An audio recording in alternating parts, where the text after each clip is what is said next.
ఈ కర్కాటక రాశి వారికి ఈ వారంలో మొత్తం 3 గ్రహాలు మాత్రమే అనుకూలంగా ఉన్నాయి. అయినప్పటికీ భయపడాల్సిన పని లేదు.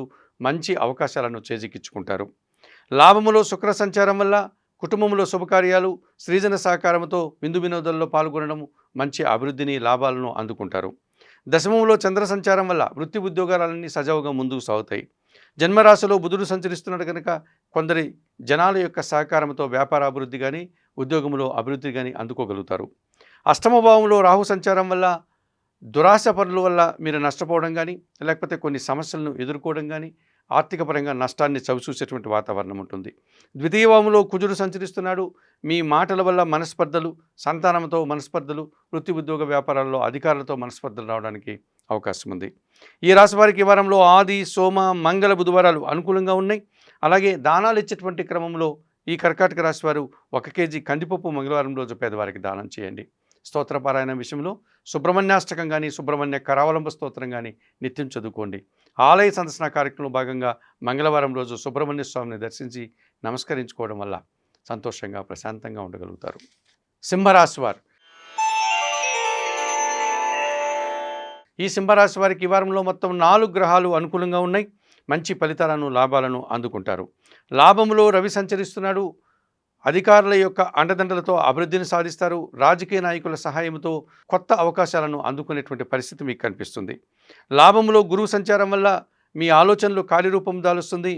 ఆత్మీయుల కలయికతో మీరు సంతోషంగా కాలం గడుపుతారు. భాగ్యంలో చంద్ర సంచారం వల్ల ఒక విషయంలో మీకు సంతోషకర వార్త కానీ, లేకపోతే శుభ పరిణామం కానీ చోటు చూసుకునేటువంటి పరిస్థితి కనిపిస్తుంది. భాగ్యంలో శుక్ర సంచారం వల్ల స్త్రీజన సహకారంతో వృత్తి ఉద్యోగ వ్యాపారాలని సజావుగా ముందుకు తీసుకెళ్తారు. సంతోషంగా కాలం గడుపుతారు. జన్మరాశిలో కేతువు సంచరిస్తున్నాడు. ఒక రకమైనటువంటి నిరాశ, ఒక రకమైనటువంటి అసంతృప్తి, అశాంతి మిమ్మల్ని వెంటాడేటువంటి సూచన ఈ వారంలో కనిపిస్తుంది. ఈ రాశి వారికి ఈ వారంలో మంగళ, బుధ, గురు, శుక్రవారాలు అనుకూలంగా ఉన్నాయి. దానాలు ఇచ్చేటువంటి క్రమంలో కొన్ని ఉలవలను బాగా ఉడికించి బెల్లం పొడితో కలిపి ఆవులకు ఆహారంగా దానం చేయండి. స్తోత్రపారాయణ విషయంలో నిత్యం గణేశాష్టకం చదువుకోండి. ఆలయ సందర్శన కార్యక్రమంలో భాగంగా సింహరాశి వారు గణపతి స్వామిని సందర్శించి నమస్కరించుకోవడం వల్ల సంతోషంగా, ప్రశాంతంగా ఉండగలుగుతారు. కన్యారాశి వారు ఈ కన్యారాశి వారికి ఈ వారంలో మొత్తం 4 గ్రహాలు అనుకూలంగా ఉన్నాయి. మంచి ఫలితాలను, లాభాలను ఎక్కువగా పొందేటువంటి పరిస్థితి ఈ వారంలో మీకుంటుంది.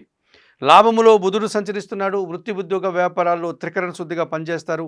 అంకిత భావంతో అనుకున్న పనులన్నీ విజయవంతంగా పూర్తి చేసి లాభాలు అందుకుంటారు. దశమములో రవి సంచారం ఉంది.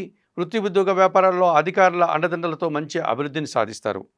అష్టమ భావంలో శుక్ర సంచారం వల్ల ఆకస్మికంగా ఒక లాభాన్ని అందుకుంటారు. మీ మాటకు విలువ పెరుగుతుంది. స్త్రీజన సహకారంతో సంతోషంగా కాలం గడుపుతారు. షష్టమ భావంలో రాహు సంచారం ఉంది. విదేశీ వ్యవహారాలు బాగుంటాయి. నూతన వ్యాపారాలు ప్రారంభిస్తారు. ధైర్యంగా మీరు చేసే కార్యక్రమాలంతా కూడా విజయవంతమవుతాయి. అష్టమ భావంలో చంద్ర సంచారం వల్ల ఎన్ని కార్యక్రమాలు చేసినా, ఎంత విజయం సాధించినా మనస్సుకు ఒక రకమైనటువంటి అశాంతి, ఒక రకమైనటువంటి నిరాశ మిమ్మల్ని వెంటాడేటువంటి పరిస్థితి ఈ వారంలో ఉంటుంది. ఈ రాశి వారికి ఈ వారంలో గురు, శుక్ర, శనివారాలు అనుకూలంగా ఉన్నాయి. దానాలు ఇచ్చేటువంటి క్రమంలో ఈ కన్యారాశి వారు 1 కేజీ బియ్యం పేదవారికి సోమవారం రోజు దానం చేయండి. స్తోత్రపారాయణ విషయంలో లలితా సహస్రనామ స్తోత్రం నిత్యం చదువుకోండి. ఆలయ సందర్శన కార్యక్రమంలో భాగంగా కన్యారాశి వారు లలితాదేవిని సందర్శించి నమస్కరించుకోవడం వల్ల మరింతగా మంచి ఫలితాలను అందుకోగలుగుతారు.